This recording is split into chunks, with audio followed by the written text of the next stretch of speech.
Hello guys. तो आपका स्वागत है हमारे चैनल खान कोचिंग ऑफिशियल में।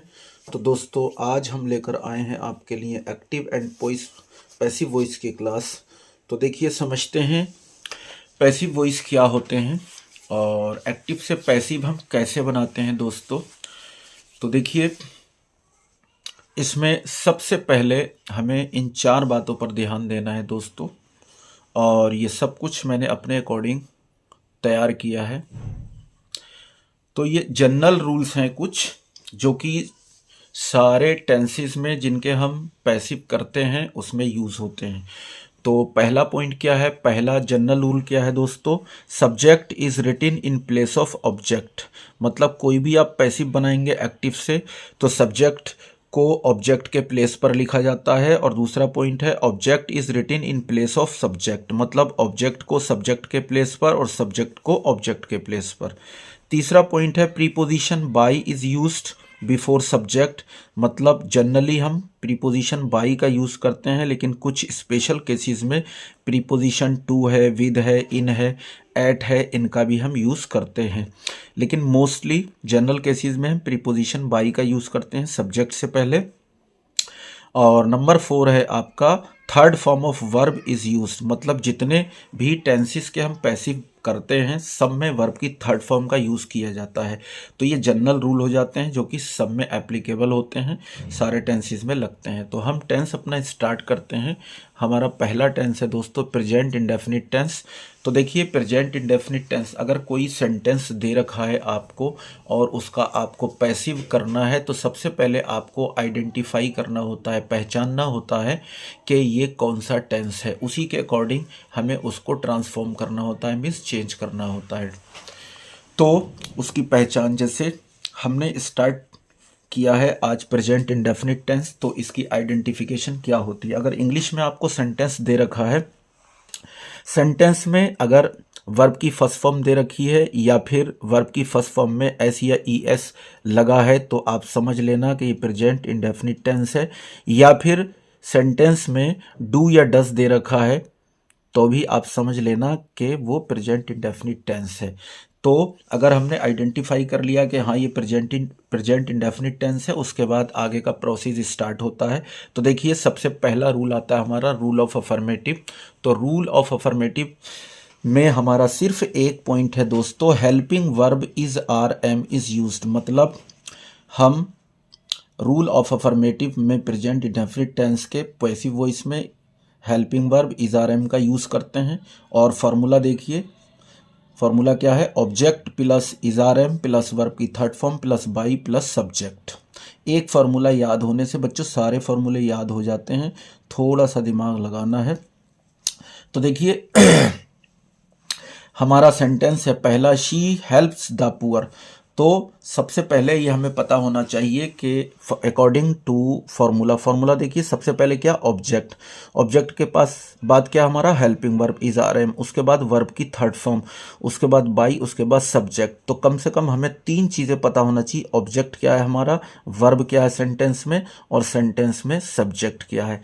तो देखिए हम पहचानते हैं जनरली किसी भी सेंटेंस में, जैसे अफर्मेटिव का सेंटेंस है आपका, तो सबसे पहले आपका सब्जेक्ट गिवन होता है, सब्जेक्ट सबसे पहले गिवन होता है, और सब्जेक्ट के बाद दोस्तों वर्ब होती है, और वर्ब के ठीक बाद जो चीज़ भी होती है बच्चों वो ऑब्जेक्ट होता है। तो हमें मोस्टली इसमें ऑब्जेक्ट को आइडेंटिफाई करना होता है।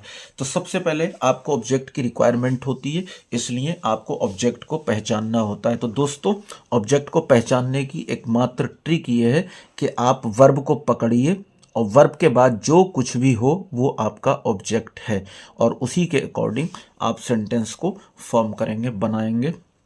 इससे पहले एक चीज़ और देख लेते हैं, ये नोट लिखा है मैंने, ये सब्जेक्टिव केस है और ये ऑब्जेक्टिव केस है। तो ही का ऑब्जेक्टिव केस हिम होता है, शी का ऑब्जेक्टिव केस हर होता है, आई का ऑब्जेक्टिव केस मी होता है, यू का यू होता है, वी का अस होता है, दे का देम होता है। इनकी हमें ज़रूरत पड़ती है पैसिव करते वक्त। तो देखिए पहला सेंटेंस हमारा है शी हेल्प्स मी। तो अकॉर्डिंग टू फॉर्मूला हमें सबसे पहले ऑब्जेक्ट की ज़रूरत है, तो हमने वर्ब को पकड़ा, वर्ब क्या हमारी हेल्प, तो हेल्प के बाद जो कुछ भी है वो हमारा ऑब्जेक्ट है। तो सबसे पहले हम ऑब्जेक्ट लिखेंगे the poor, the poor. Poor यहां पर क्या सिंगुलर है प्लूरल है? इस सेंटेंस का मतलब होता है वह मदद करती है गरीबों की। द पुअर का मतलब होता है गरीब लोग, इसका मतलब ये आपका प्लूरल है। तो इसका यूज़ करते हैं हम सिंगुलर के लिए, आर का यूज़ करते हैं प्लूरल के लिए, एम का यूज़ करते हैं आई के लिए। तो यहाँ पर आर आ जाएगा, द पुअर आर, और आर के बाद क्या वर्ब की थर्ड फॉर्म है इज आर एम के बाद, तो वर्ब की हेल्प की थर्ड फॉर्म क्या हो जाएगी आपकी? हेल्प्ड हो जाएगी, HELPED, हेल्प्ड। इसके बाद देखिए फॉर्मूले में क्या बाई, तो मैंने बाई लगा दिया, और बाई के बाद मुझे लिखना है सब्जेक्ट, मतलब सब्जेक्ट मेरा क्या है शी, तो शी का ऑब्जेक्टिव केस क्या हो जाएगा? शी का ऑब्जेक्टिव केस हो जाएगा हर, बाय हर। तो the poor are helped by her, गरीबों की मदद की जाती है, बाय हर का मतलब उसके द्वारा। दूसरा सेंटेंस है आई नो हिम, तो सबसे पहले हमने इसमें वर्ब पकड़ी, वर्ब क्या है हमारा नो, और नो के बाद जो भी चीज़ है वो हमारा ऑब्जेक्ट है। तो देखिए इस ऑब्जेक्टिव केस में है ये, इस ऑब्जेक्ट को हमें सब्जेक्ट बनाना है, तो हिम का क्या हो जाएगा? ही हो जाएगा, और ही हमारा सिंगुलर है तो इसलिए इज आ जाएगा, ही इज। इसके बाद वर्ब की third form known, KNOWN, known, verb की नो की थर्ड फॉर्म नोन होती है। तो नो के बाद हमेशा प्रीपोजिशन दोस्तों टू आता है, टू, और आई हमारा सब्जेक्ट है, इसको ऑब्जेक्ट केस में लिखेंगे तो आई का ऑब्जेक्टिव केस क्या होता है? मी होता है, टू मी। तो सेंटेंस हमारा बना पैसिव में ही इज नोन टू मी। तो ये हमारा एक्टिव है और ये हमने पैसिव में चेंज कर दिया, ये हमारा एक्टिव है और ये हमने पैसिव में चेंज कर दिया। रूल ऑफ निगेटिव में क्या करना है हमें दोस्तों?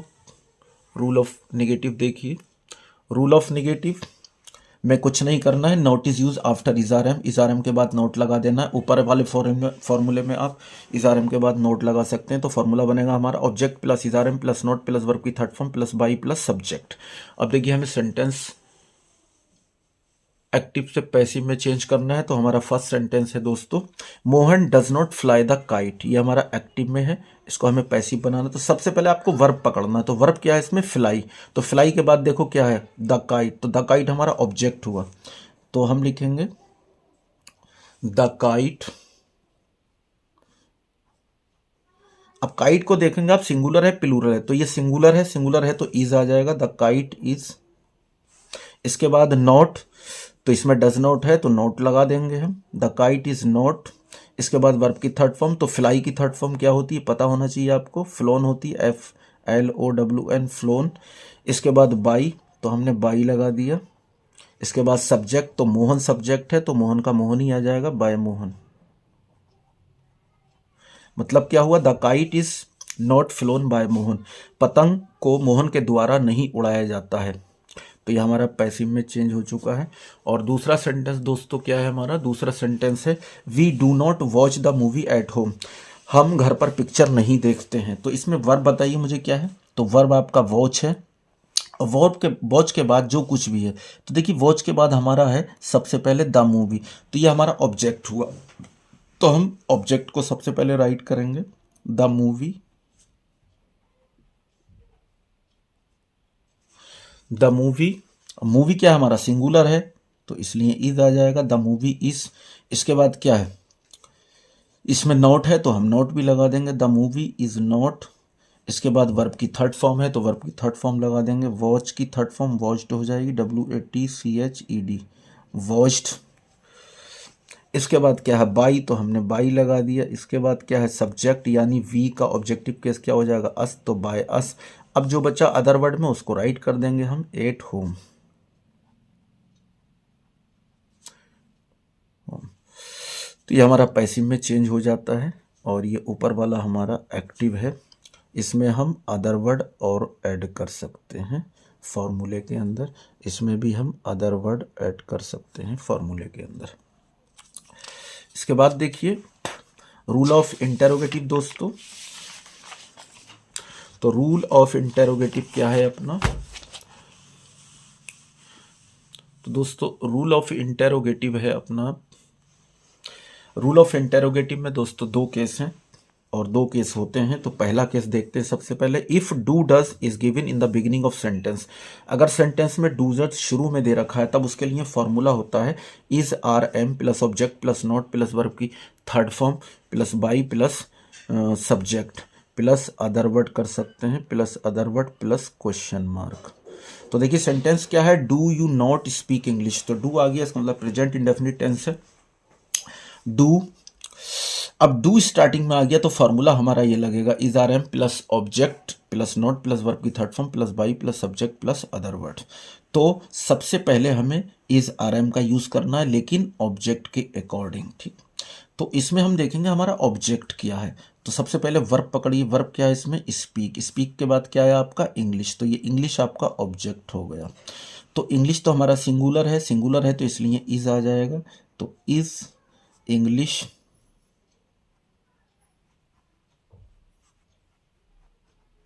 Is English.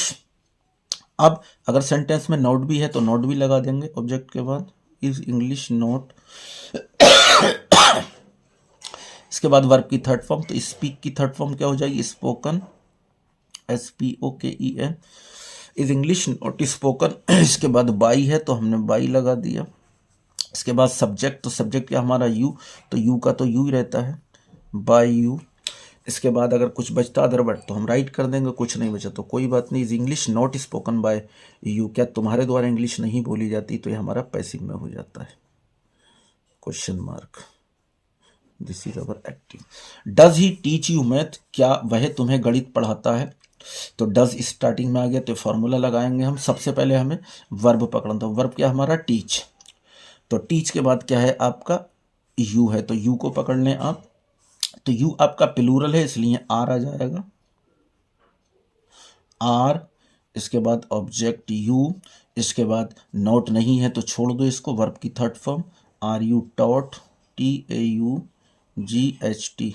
Are you taught. इसके बाद हम मैथ लगा देंगे, आर यू टॉट मैथ भी कर सकते हैं, ठीक, या फिर अकॉर्डिंग टू फॉर्मूला चलें। वर्ब की थर्ड फॉर्म के बाद क्या है बाई, तो मैंने बाई लगा दिया, और बाई के बाद क्या है सब्जेक्ट, तो सब्जेक्ट इसमें क्या आपका ही, तो ही का ऑब्जेक्टिव केस हो जाएगा हिम आपका। अब ये जो मैथ बचा आपका अदर ऑब्जेक्ट, 2 ऑब्जेक्ट इस सेंटेंस के अंदर, तो इसको हम लास्ट में लगाएंगे टू मैथ करके। Are you taught math by him, are you taught by him math, maths, question mark. और ये हमारा हो गया पैसिव। अब देखिए केस सेकंड क्या है इसमें,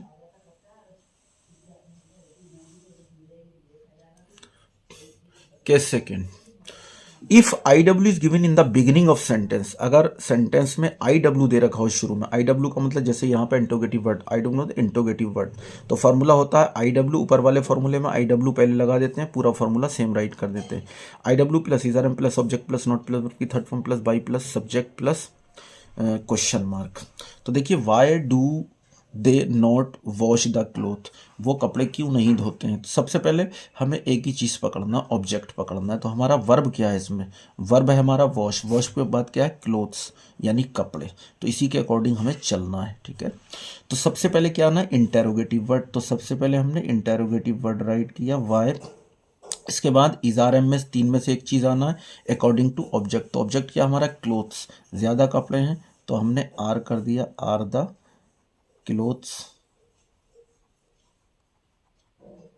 why are the clothes. Not है तो नोट लगा देंगे इसमें, why are the clothes not. इसके बाद वर्ब की थर्ड फॉर्म, वॉश की थर्ड फॉर्म क्या होती है वॉश्ड, WASHED वॉश्ड। इसके बाद ऑब्जेक्ट आ जाए, प्रीपोजिशन आ जाएगा आपका बाई, उसके बाद सब्जेक्ट, तो दे, तो दे को चेंज करेंगे ऑब्जेक्टिव केस में हम, तो दे का क्या हो जाएगा देम हो जाएगा, THEM देम, क्वेश्चन मार्क। और ये आपका पैसिव में चेंज हो जाता है। अब देखिए कि स्पेशल केस बचता है हु वाले सेंटेंस, अगर कोई सेंटेंस हु से स्टार्ट हो रहा है तो उसका फॉर्मूला क्या होता है, उसका फॉर्मूला होता है दोस्तों हम उसको हु वाले सेंटेंस को हम बनाते हैं बाई हुम से, और फार्मूला कंप्लीट क्या होता है, by whom plus is are plus object one plus not plus verb की third form plus object second. कभी कभी सेंटेंस में एक ही ऑब्जेक्ट गिवन होता है, कभी कभी सेंटेंस में एक से ज़्यादा मतलब दो ऑब्जेक्ट गिवन होते हैं। तो देखिए पहला सेंटेंस जैसे है, हु टीचेज यू मैथ, आपको मैथ कौन पढ़ाता है, तो ये सेंटेंस हु से स्टार्ट हो रहा है, तो इसका हम पैसिव करेंगे तो बाई हुम से स्टार्ट करेंगे। तो मैंने लिखा बाय हुम, बाय हुम। अब बात आ गई इज आना है कि आर आना है, तो मैंने बताया आपको सबसे पहले आपको वर्ब को पकड़ना हो, वर्ब के बाद देखिए क्या चीज़ है, तो वर्ब के बाद आपका है यू, तो ये यू आपका ऑब्जेक्ट हो गया, ठीक। तो यू आपका प्लूरल होता है इसलिए आर आ जाएगा, बाय हुम आर, इसके बाद object you, by whom are you, इसके बाद नोट नहीं है छोड़ दो इसको, वर्ब की थर्ड फॉर्म, टीच की थर्ड फॉर्म क्या होती है, टॉट होती है, TAUGHT टॉट, और इसके बाद आ जाएगा आपका math other object, by whom are you taught math. तो ये आपका पैसिव हो जाता है दोस्तों, और ये आपका है एक्टिव। एक सेंटेंस और देखते हैं, क्या है, who does not help you, आपकी मदद कौन नहीं करता, तो हु से स्टार्ट हो रहा है इसलिए पैसिव इसका हम स्टार्ट करेंगे बाय हुम से, तो बाय हुम। अब देखिए इसमें आगे देखते हैं, इज आना है कि आर आना है, तो मैंने देखा वर्ब क्या, हेल्प, हेल्प के बाद क्या है मेरा यू, तो ये वर्ब के बाद जो कुछ भी होता है वो ऑब्जेक्ट होता है, तो यू प्लूरल है तो इसलिए इसमें भी आर आ जाएगा, बाय होम आर यू। इसके बाद नॉट, इसमें नॉट दे रखा है तो हम नॉट लगा देंगे, by whom are you not. इसके बाद वर्ब की थर्ड फॉर्म, तो हेल्प की थर्ड फॉर्म क्या हो जाएगी, HELPED हेल्प्ड हो जाएगी, by whom are you not helped, question mark, ये हमारा पैसिव बन जाता है और ये है हमारा एक्टिव। तो ये टेंस इस तरीके से हमारा प्रेजेंट इंडेफिनिट टेंस दोस्तों कंप्लीट हो जाता है। हमने प्रेजेंट इंडेफिनिट टेंस का पैसिव वॉइस कंप्लीट किया है।